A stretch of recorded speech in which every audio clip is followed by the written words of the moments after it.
Riley Herbst from 2311 Racing here, and you know what grinds my gears? Waiting for coffee. But instead of counting frappes and lattes, I fire up Chumba Casino. No apps, no fuss, just fun social casino games to pass the time. By the time my coffee's ready, order for Riley. I've already taken a few victory laps. Next time you're stuck waiting, make it entertaining. Play for free at ChumbaCasino.com. Let's Chumba. Sponsored by Chumba Casino. No purchase necessary. VGW Group. Void where prohibited by law. 21 plus. Terms and conditions apply.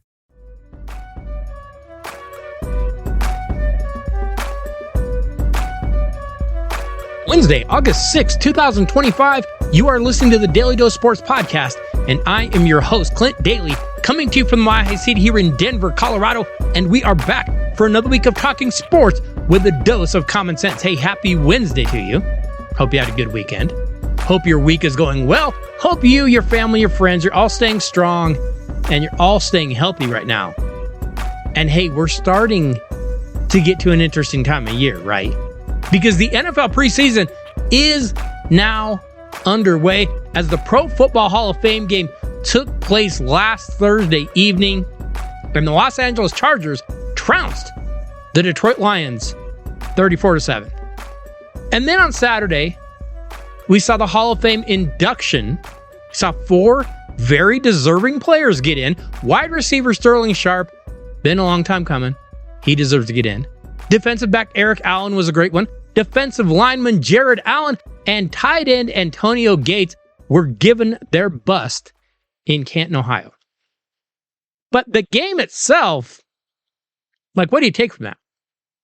I mean, the Chargers blew off the Lions. It's not exactly how we see this season going, is it? So if you're a Chargers fan, you're looking at that game, you're feeling pretty good. Hey, Chargers might be better than we think. Jim Harbaugh is so good, he has revived the career of quarterback Trey Lance. I mean, Lance looks like a washout. Plus, the Chargers found a steal in running back Marion Hampton. Hey, they just might be a sneaky team in the AFC this year. Okay, fair enough.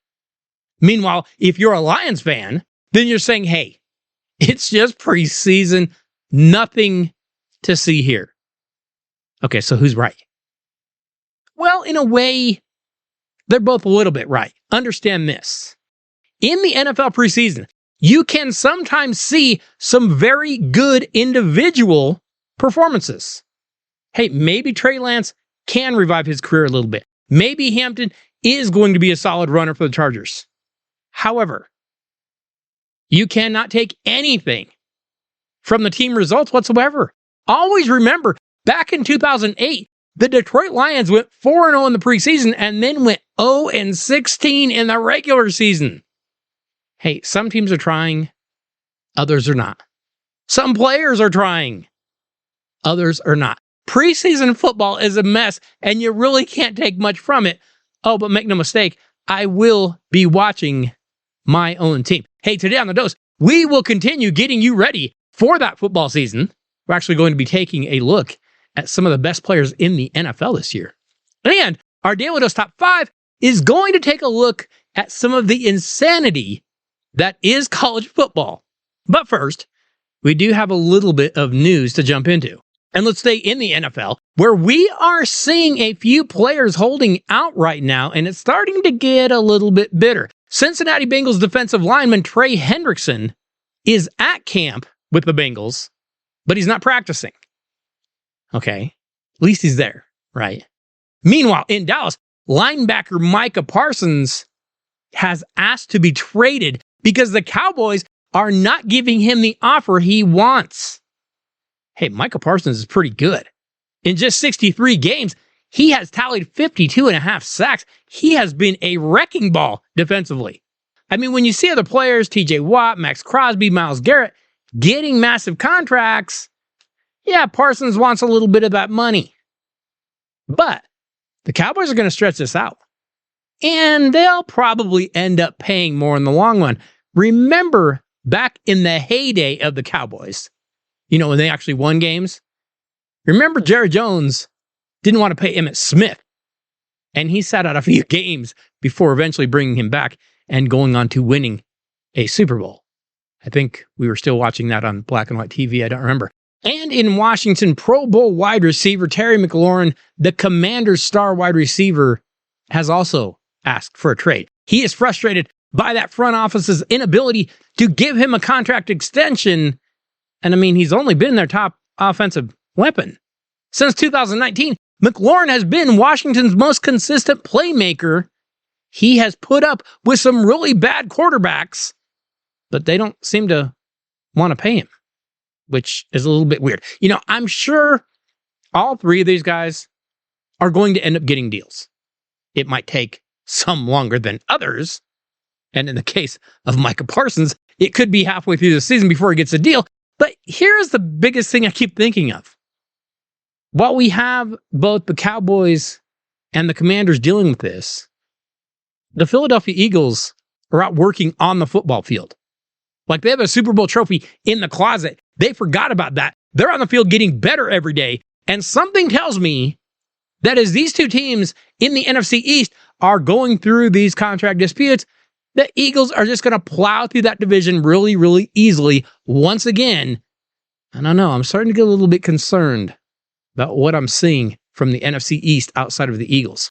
Moving over to Major League Baseball, the Major League Baseball trade deadline was actually insanely busy last week. There were 68 trades made on the deadline day, and there are a few trades that I really liked, and also a few things that I just don't get. The Seattle Mariners acquired the two best hitters to move at the deadline in Eugenio Suarez and Josh Naylor in two separate trades with the Arizona Diamondbacks. And what's crazy is they really didn't have to give up any of their big-time prospects to get those two guys. Very impressive. Seattle could be dangerous over in that American League. I like what they did. And then on the other side, we have the Minnesota Twins, who just held a fire sale and traded away 10 of their 26-player roster. I mean, were the Twins that bad? They're like 5.5 games back in the wildcard race. But apparently they're just going to blow everything up and start over completely. And I know sometimes that sounds good. You know, the child mentality. Just burn it down and start all over. You know what it usually means? It usually means a few years of starving in the desert while you watch that disaster. That's what it usually means. I also didn't care for what the Chicago Cubs did or didn't do. You know, they need to be trying to keep pace with the Milwaukee Brewers. They didn't do that at all. So now we get to watch. Can anyone in the National League or in all of Major League Baseball keep up with the Los Angeles Dodgers down the stretch? And I do also kind of like what those San Diego Padres did. That might be a team to watch, at least put some pressure on the Dodgers, who are banged up. And over in that American League, who's going to separate themselves? Could it be a Seattle? Hey, Houston made a few moves I like. Or are we just going to see Detroit or maybe Toronto actually prove they are the class of the league? Hey, baseball is going to start at least getting interesting. I won't be in until the leaves start changing colors, but it's at least going to get a little more interesting. Moving over to college football, the coaches have weighed in on who they think the top teams are this year in college football. We did get our first coaches poll release with Texas at number 1, Ohio State 2, Penn State at 3, Georgia and Notre Dame filling out the top 5. That was in the preseason top 25, which was released on Monday. Of course, we know that's not going to last that long because number 1 Texas will be facing number 2 Ohio State in the season opener on August 30th. That will be at the Horseshoe in Columbus. But Ohio State got 20 first place votes. Penn State got 14, Georgia got 3, and number 6 Clemson got 2. And also got a number 1 vote. Yeah, Dabo, we know that was you. Like I said, Clemson did come in 6, Oregon at 7, Alabama 8, LSU at 9, and Miami rounds out the top 10. A couple of other notable teams that did get a few votes that I found interesting. And I know maybe this is just me, but the University of Colorado, who lost both Heisman-winning wide receiver, defensive back, whatever he is, Travis Hunter, and starting quarterback Shedeur Sanders, somehow got 12 votes in that poll. Huh. That's weird. So it wasn't just Deion voting. 11 other coaches voted for him. And Florida State, who went 2-10 last year, got 8 votes. Now, that's kind of weird to me. But can I tell you what happens on these coaches polls? I shouldn't tell you this, but I have voted in coaches polls before, and I'm going to give you a little brief look behind the curtain of coaches polls. Sometimes you vote your conscience. Hey, I think that team's going to be better than anybody thinks. Hey, I actually like what he's got going over there. They're going to be pretty sneaky. They're not going to get all the preseason hype, but they're going to be better. That does happen. And you know what else happens? Sometimes you vote to set expectations higher for teams you don't like or coaches you don't like. And something tells me that's what this is. But I guess we're going to find out. Staying in college athletics, the men and women's NCAA basketball tournaments will not be expanding beyond 68 teams, at least not this year. That was announced on Monday. NCAA Senior President of Basketball Dan Gavitt announced expanding the tournament field is no longer being contemplated for the 2026 basketball championships. However, the committees will continue conversations on whether to recommend expanding in the future. Now, the idea of expanding the tournament to either 72 or 76 teams was actually getting a little bit of momentum. They're going to hold off on that. But I fully expect this to come back probably next year in the spring. Because honestly, why would they not want more money? If you can print money, you print money, right? They're going to print some more. It's going to expand. Oh, and don't be surprised when they also expand the college football playoff, because that will be coming too. Just get used to it. It's coming. Finally, just 3 months ago, former NFL player Shannon Sharpe was reportedly nearing a $100 million licensing deal for his 2 podcasts, Club Shay Shay and Nightcap. He also had a $6 million a year contract with ESPN to co-host First Take alongside Stephen A. Smith. Smith had even named Sharpe as his preferred successor if he ever stepped away from that sports talk show. However, of course, we know in the spring, Sharpe's ex-girlfriend had filed a $50 million lawsuit against him in which she accused him of sexual assault. And even though the case was settled last week, ESPN has now informed Shannon Sharpe that he will not be returning to the network. And also that he will not be getting his podcast deal either. Put simply, the allegations against Sharpe cost him at least 8 figures over the next few years. Now, I do think he can probably go out and drum up some business. He's got enough of a following. But hey, his involvement with women and whatever he had going, it's going to cost him a little bit of money. But something to keep in mind. You know, Skip Bayless is another big name out in the sports media world. And we've never heard anything about Skip Bayless being involved with women in any kind of situation. In fact, Skip has stated on record he didn't want to get involved with that because he wanted to focus on being the best sports personality in this business. So you had Shannon Sharpe getting involved with all the women, and you had Skip Bayless getting involved with 0 women. And I think what we've learned here is that both of these gentlemen have failed massively, but in very, very different ways. Kids, you're both just awful.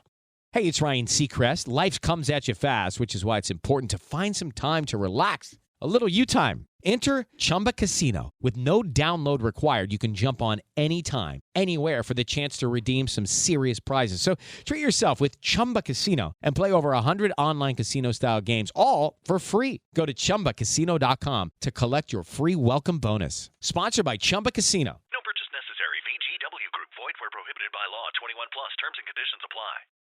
So the 2025 NFL season is coming quickly as the preseason is now here. Hey, we've actually got 3 more games kicking off tomorrow night, 3 more on Friday night, and then a host of games on Saturday and Sunday. And of course, we're at that time of year where no news is good news. We just don't want injuries. You especially don't want injuries to your starting quarterback. You know, there is no position in sports that is as important as the NFL quarterback. They touch the ball in every single play.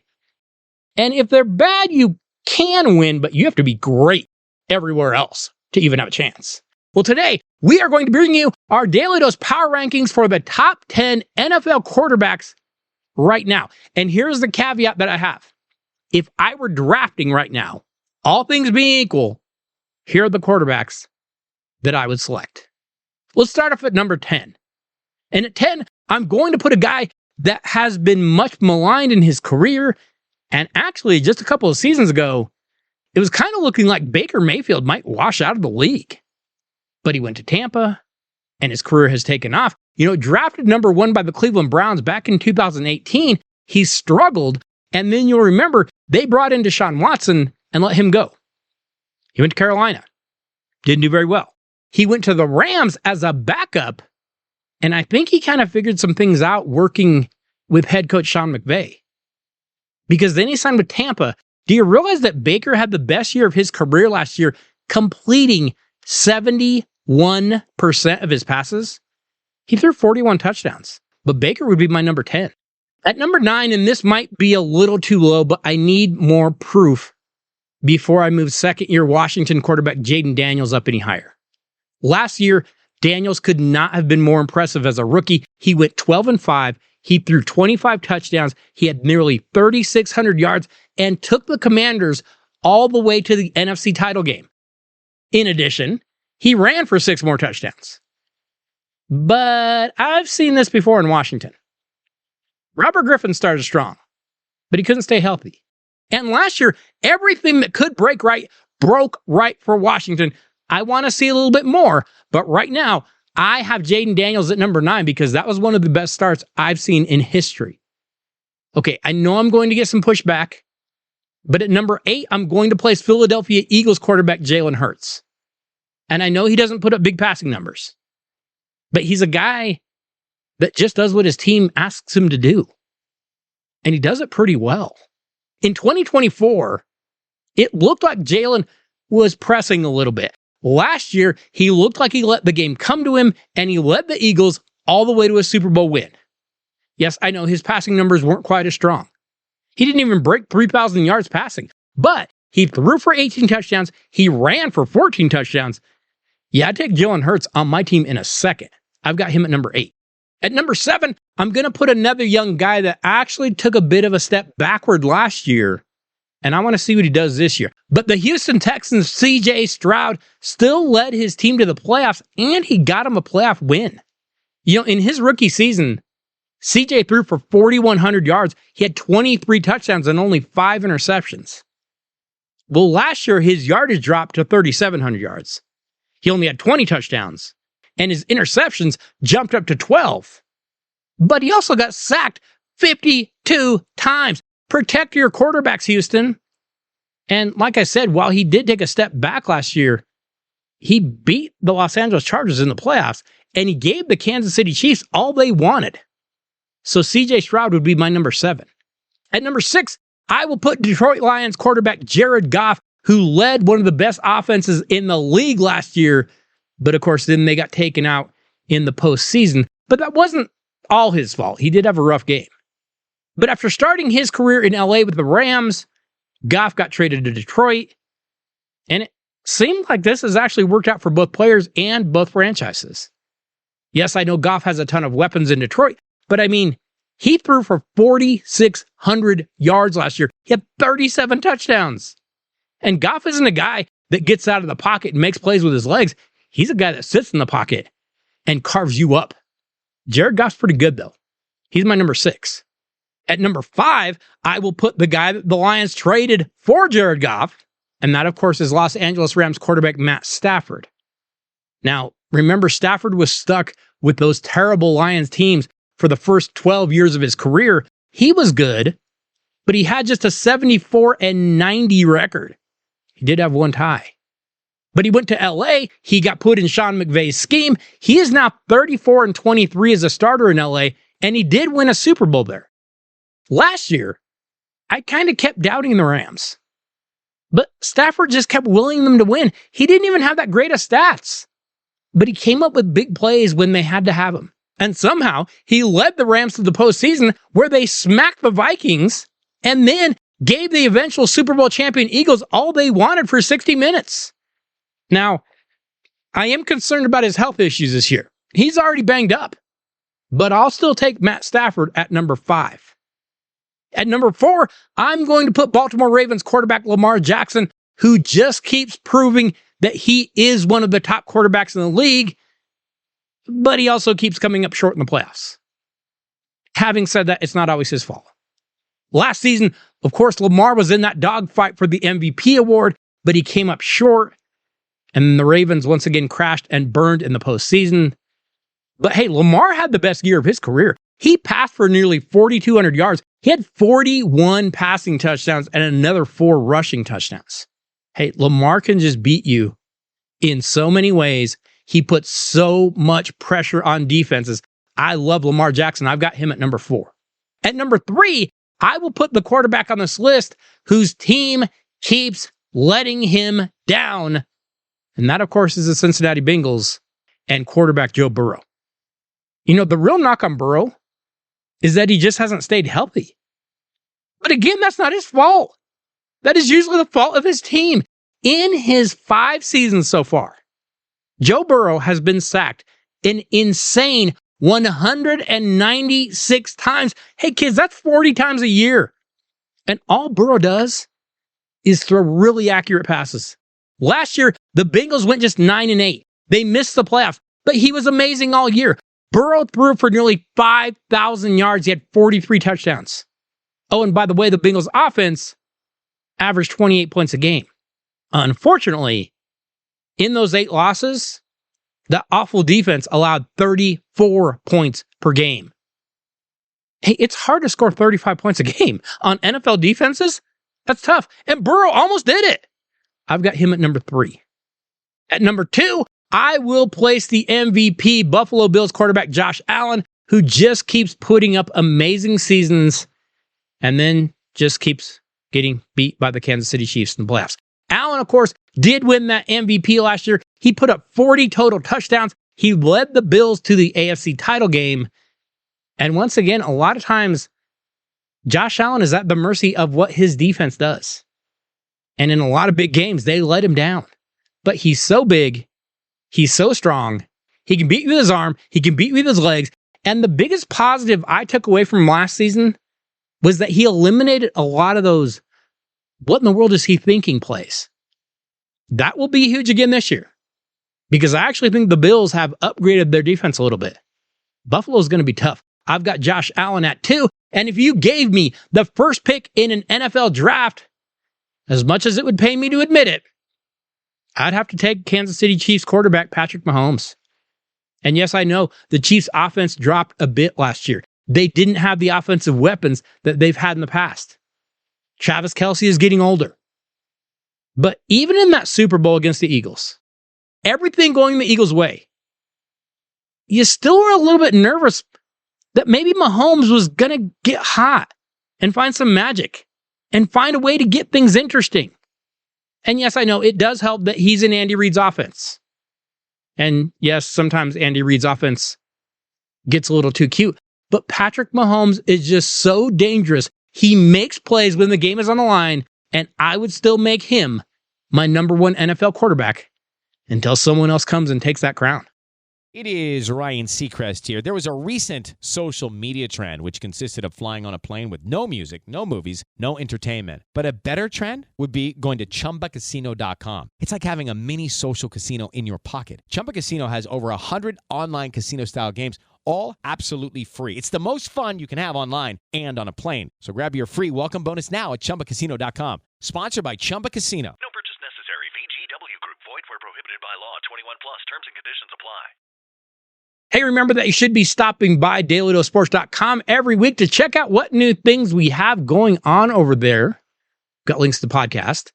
Got links to videos. We've got links to Daly Dose gear if you need a hat, a t-shirt, a sweatshirt, a hoodie. Make sure you stop by over there. And we do have links to Daly Dose articles that I release each week. They have more of a local flavor. In fact, if you saw it this week, I discussed the Pro Football Hall of Fame and how they once again missed the boat on a very, very deserving inductee. I'm sure he'll get in eventually, but as usual, the Hall of Fame makes no sense. And don't forget, You can email the podcast at dailydosesports@gmail.com. We do hear from listeners regularly. It is always good to hear from you. And if you have something that we find particularly interesting, it could end up here on the podcast itself. So make sure you're stopping by dailydosesports.com each and every week. Now, as we do so many weeks here at the Daily Dose, we need to get over to our Daily Dose Top 5.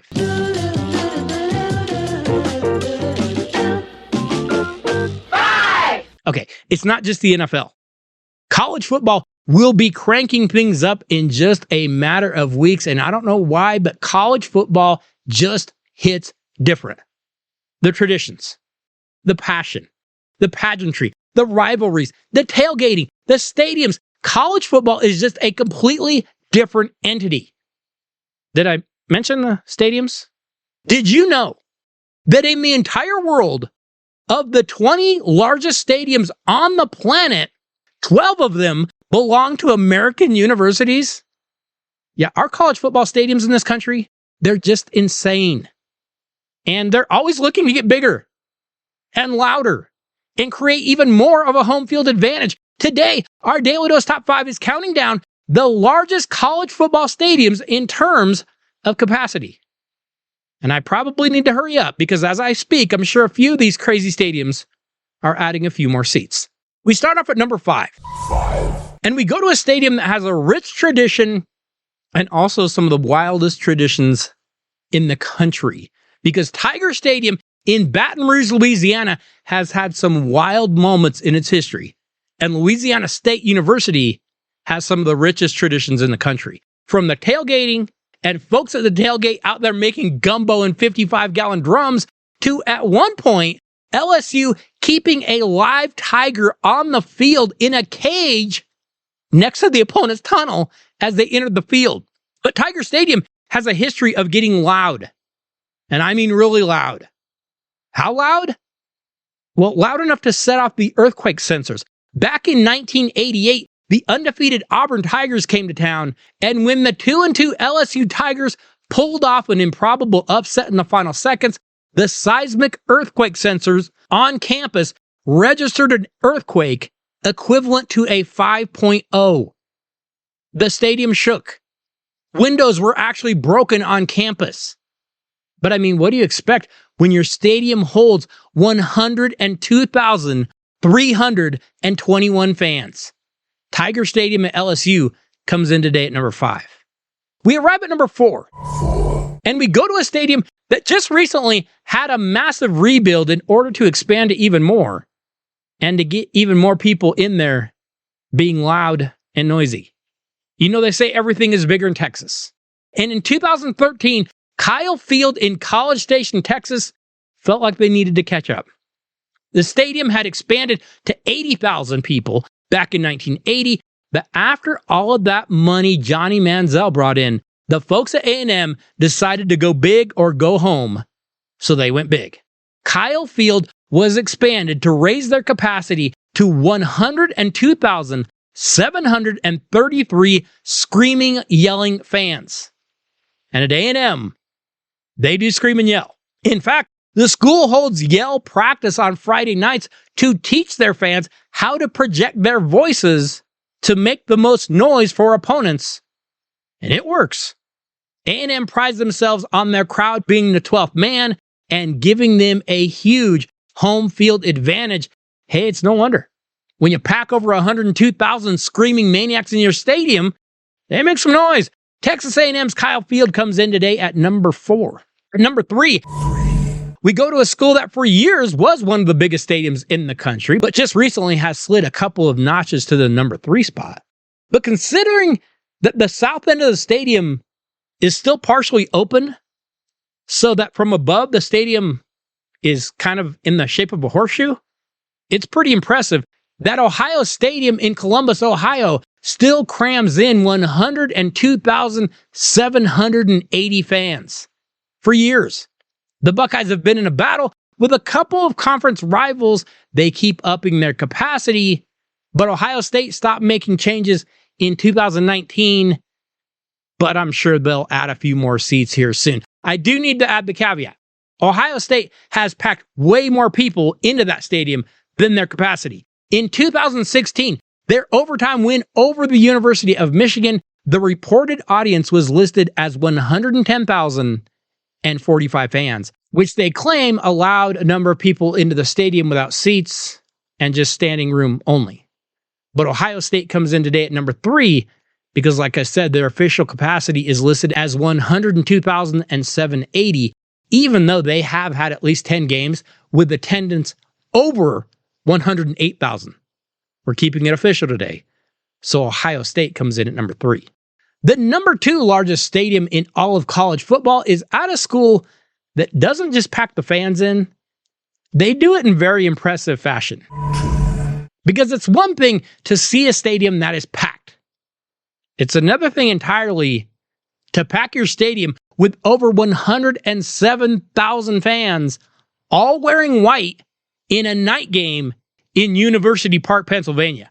But the Penn State Nittany Lions have the patent on the term whiteout, and it really isn't all that close. Beaver Stadium opened in 1960. It held a meager 69,000 fans, but since then, Penn State just keeps expanding and adding more and more and more seats, and no one does that whiteout quite like Penn State. Penn State isn't afraid to do the standing room only thing either.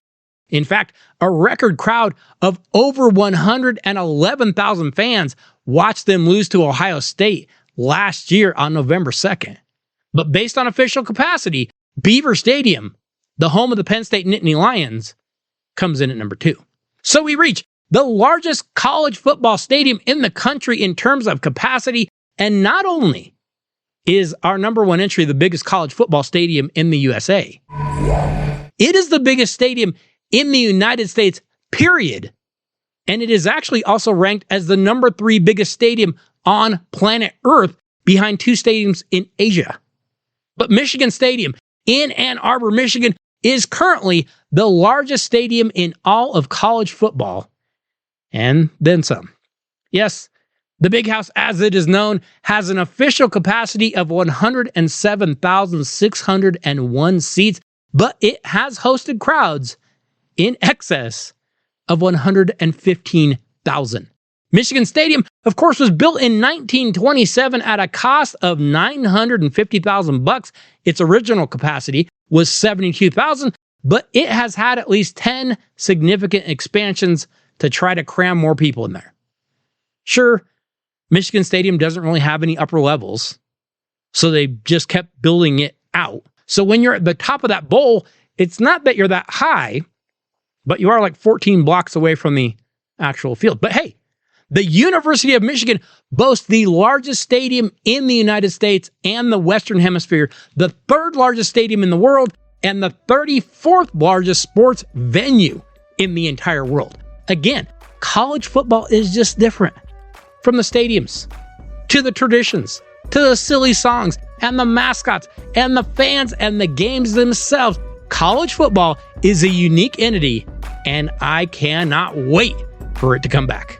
Hey, next week on The Dose, we are going to continue getting you ready for football. We're going to be discussing a few things to look for very, very early in the season. Plus, we will keep you up on all things sports, and we just might have another Daily Dose Top 5 for you. So make sure you check out The Dose, and make sure you let a friend know to do the same. Hey, I want to say thank you to each and every one of you for listening to the Daily Dose every week. Thank you for the emails, thank you for the texts, thank you for the tweets, but more than anything, thank you for sharing the show, for sharing the videos, and for sharing the articles with someone that you know. We absolutely love it when you do that. Have to say thank you to Jess P. Could not do any of this without you. I will see you all next Wednesday. Have a great week, everybody.